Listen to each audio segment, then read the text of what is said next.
Lamborghini pastikan tahta supercar liar tidak akan berpaling dari genggamannya.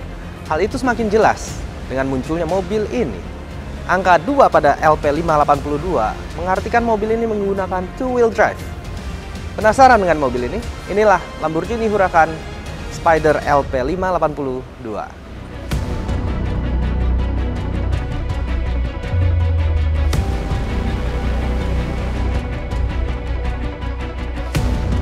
Lamborghini Gallardo saja memerlukan waktu 6 tahun untuk mengeluarkan pada saat itu versi two-wheel drive.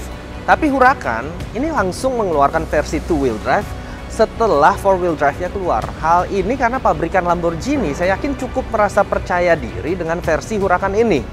Meski mobil-mobil Lamborghini ini biasanya terkenal dengan penggerak roda all-wheel drive, tapi Lamborghini itu terlalu menjiwai logo bantengnya yang diartikan sebagai mobil yang sangat liar.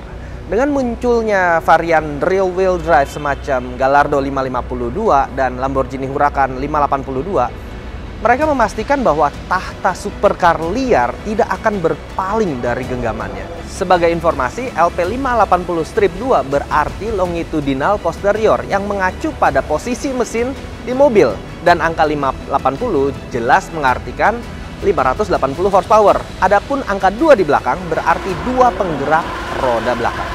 Pasti ada pertanyaan, kenapa Lamborghini mengeluarkan versi 580 setelah versi 610? Karena Lamborghini yakin jika versi two-wheel drive-nya ini mampu digerakkan cukup baik oleh versi 580 horsepower aja. Sama seperti Huracan Spider 614 yang sudah muncul duluan, ini adalah versi atap terbuka dari Huracan Coupe. Tidak seperti Aventador S Roadster yang sebelumnya pernah saya review, di mana prosesi buka tutup atapnya bikin berkeringat dan capek. Huracan Spider ini bisa dibuka tutup dengan menekan tombol dan semuanya itu bisa selesai dalam waktu 17 detik aja.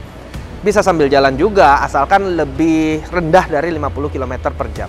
Bagi saya mobil ini dirilis dengan desain yang menarik, terlihat serupa tapi tak sama, dengan desain yang lebih agresif dan beberapa improvement untuk membedakannya dari versi all-wheel drive.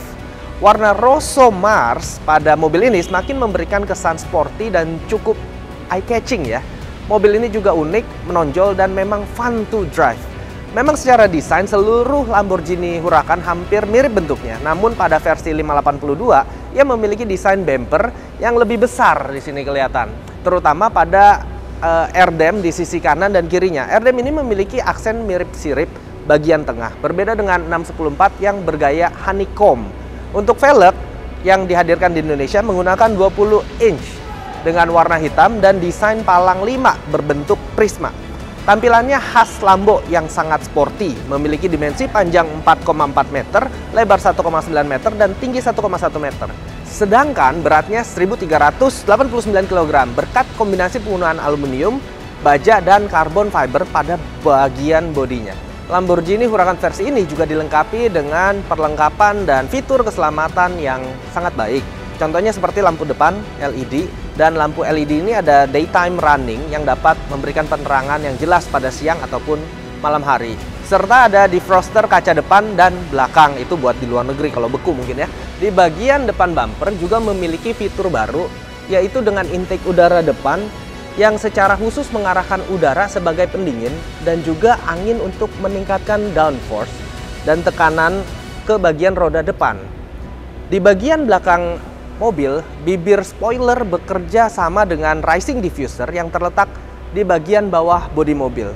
Ini fungsinya untuk meningkatkan downforce di sekitar bagian belakang.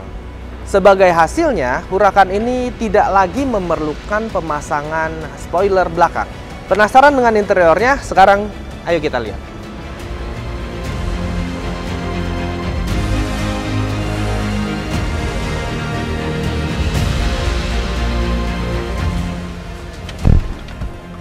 Tampak jelas di tampilan interior identik dengan Huracan seri yang lain tentunya. Namun pada Lamborghini Spider ini kualitas material sedikit ditingkatkan. Saat duduk di balik kemudi, interior terasa jauh lebih baik, layaknya kualitas sebuah luxury car. Seat yang digunakan masih sama dengan versi sebelumnya, sedangkan untuk desain dashboard seluruh Lamborghini ini memang mirip dengan kabin pesawat yang penuh elektrik dengan tampilan yang digital. Kalian bisa mengikuti ad personam atau Lamborghini Customized System. Corak dan warna dari setiap bagian Lamborghini Huracan ini bisa dipilih sesuai dengan keinginan. Pada bagian setir Lamborghini Huracan, fungsi tombol-tombol di setir masih sama seperti versi sebelumnya. Bisa dilihat pada bagian palang di sebelah kiri, tombol digunakan untuk mengaktifkan lampu dim. Tuas tombol di bawahnya ternyata merupakan tuas untuk mengaktifkan lampu sein yang bentuknya mirip seperti di sepeda motor. Untuk palang bagian kanan terdapat tombol untuk mengaktifkan washer dan tuas untuk mengoperasikan kecepatan wiper pada saat aktif.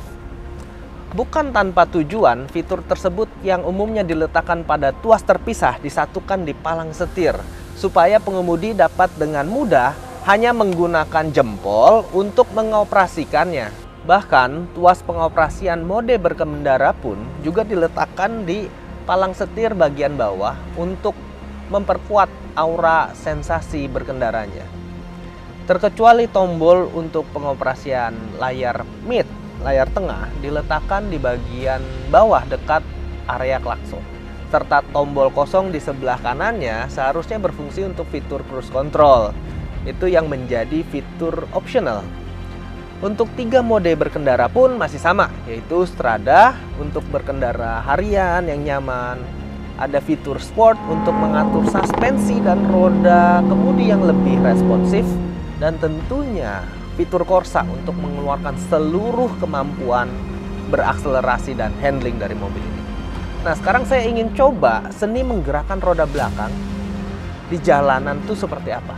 Tapi sebelumnya saya ingin mencoba, ya kita coba drifting dikit tentunya. Nah, sebelum kita coba mobil ini, ayo tekan tombol subscribe Prestige Productions dulu. Jadi sekarang kita coba dengan atap terbuka dulu. Ayo.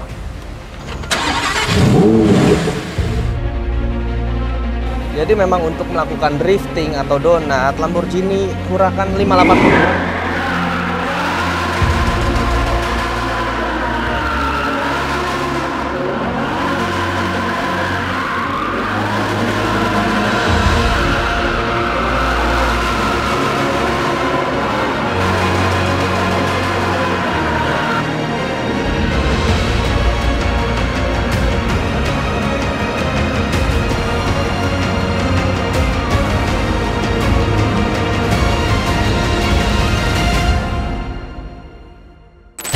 dengan kemudi 4-wheel drive itu biasanya memberikan pengendalian yang sangat hebat. Tapi mungkin ada juga yang menganggap kalau pengendalian 4-wheel drive itu terasa cukup terlalu aman, sehingga mungkin Lamborghini membuat versi 2-wheel drive yang disesuaikan untuk penyuka tantangan seperti saya contohnya. Saya rasa Huracan 582 ini memang sengaja dibuat untuk pengalaman mengemudi yang dinamis tapi fun gitu. Dengan mesin V10 5,2 liter naturally aspirated, ini membuat raungan bunyi tetap sama ketika mengirimkan 580 horsepower dan torsi 540 Nm ke gandar belakang. Huracan Coupe versi RWD ini, mesin V10-nya memang mengalami pengurangan tenaga, di mana mesin dengan kapasitas 5.200 cc ini hanya menghasilkan 580 horsepower, lebih rendah 30 horsepower dari Huracan Spider LP 610 Strip 4 yang 4 penggerak roda. Namun dengan hilangnya drive shaft depan, berarti ini punya bobot yang lebih enteng daripada Huracan LP 610 Strip 4. Distribusi bobot Huracan Spider versi rear wheel drive ini pun berubah dari yang versi all wheel drive karena hilang drive shaft depan. Sekarang distribusi bobotnya menjadi 40% depan dan 60% belakang. Hal ini bisa mereduksi understeer di Huracan Spider 582 dan sangat saya rasakan ketika saya melakukan drifting atau melakukan performance lain. Dan saat mengemudi di jalanan biasa juga dapat saya rasakan. Memang tidak lebih bertenaga dari sebelumnya yang LP610, tapi mobil ini diklaim tak kalah cepat dalam bermanuver. Sebagai bonusnya adalah aksi drifting bisa dilakukan mudah berkat penggerak roda belakangnya. Secara figur, performanya memang mungkin tidak sebaik yang all-wheel drive. Karena jika yang all-wheel drive bisa 0 ke 100 hanya dalam waktu 3,2 detik. Gerakan rear-wheel drive ini sedikit lebih lambat, yaitu 3,4 detik. Mungkin hampir nggak berasa. Top speednya 320 km per jam, lebih pelan 5 km per jam dari yang LP610. Mesin Huracan LP582 ini disandingkan dengan transmisi otomatik dual clutch 7 speed, sehingga saya tetap merasakan sensasi seperti mobil balap walaupun tenaganya sedikit lebih pelan. Sama seperti Huracan all-wheel drive, Huracan rear-wheel drive ini memiliki cylinder deactivation system. Itu yang biasa mematikan 5 dari 10 silinder ya saat kondisi berkendara tidak membutuhkan tenaga yang super dahsyat.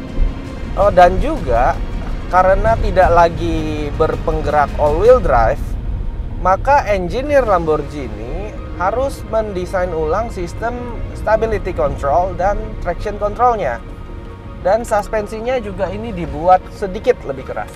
Ada pula sensor LPI. Ini artinya Lamborghini Piattaforma Inerziale yang letaknya itu tepat di pusat titik gravitasi yang membaca semua pergerakan mobil dan memberikan informasi kepada MRS atau Magnetorheological Suspension. Juga memberikan informasi kepada steer dan stability controlnya. Lamborghini juga tergolong total dalam membuat mobil Huracan rear wheel drive ini. Bahkan ban Pirelli P0-nya juga dibuat khusus hanya untuk model ini. Lamborghini mengklaim konsumsi bahan bakar Huracan ini mencapai 11,9 liter setiap 100 km atau 8,4 km per liter. Bisa aja sih, kan ada teknologi cylinder deactivation system tadi yang mampu membuat konsumsi BBM tuh lebih irit. Meskipun menurut saya rasanya aneh kalau udah beli Lamborghini tapi masih suka komplain bahwa mobilnya boros. Masa beli sapi nggak bisa beli talinya, kan seperti itu. Soal penampilan, Huracan rear wheel drive ini punya tampang atau muka yang sedikit berbeda dibandingkan versi all-wheel drive. Tujuannya untuk aerodinamika yang lebih mulus, terutama di bagian depan yang ada seperti sirip itu tadi. Tetap bagi saya, sebenarnya mode Strada itu udah nggak usah ada di Lamborghini. Yang perlu ada hanya mode Sport dan Corsa. Mode Corsa sendiri mode yang paling enak buat disetir. Jadi lebih cocok untuk kita bisa merasakan bagian belakang mobil yang sedikit sliding, belok-belok bagian belakangnya, dan ketika oversteer begitu. Namun pada mode Corsa, peran transmisi otomatisnya itu dinonaktifkan sehingga kita harus menggunakan pedal shift. Jadi harus lebih hati-hati ya. Oke, inilah Lamborghini Huracan LP582 Spider.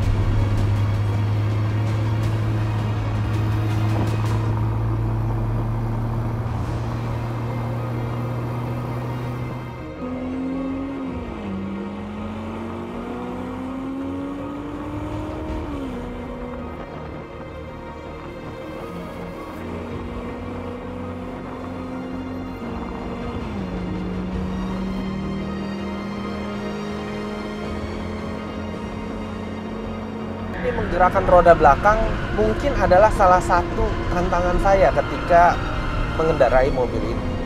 Sepanjang saya mengitari perjalanan saya tadi hanya sedikit ya terasa understeer. Dibandingkan penggerak 4 roda, mobil ini terasa lebih ringan sekitar mungkin 10% di bagian depan. Beban suspensi bagian depan bisa dibilang aman karena didukung ban kompon yang lebih lembut di bagian depan. Less is more mungkin adalah kalimat yang tepat buat mobil ini. Tenaganya mungkin lebih pelan dan penggeraknya mungkin lebih sedikit, namun terasa jauh lebih menyenangkan. Desain yang sudah pasti Lamborghini, desain yang seksi, atap yang terbuka secara otomatis tidak seperti Aventador S, dan seni mengendarai roda belakang, itu merupakan 3 hal yang menurut saya unik. Terutama bagi saya, pecinta sensasi berkendara yang gak biasa.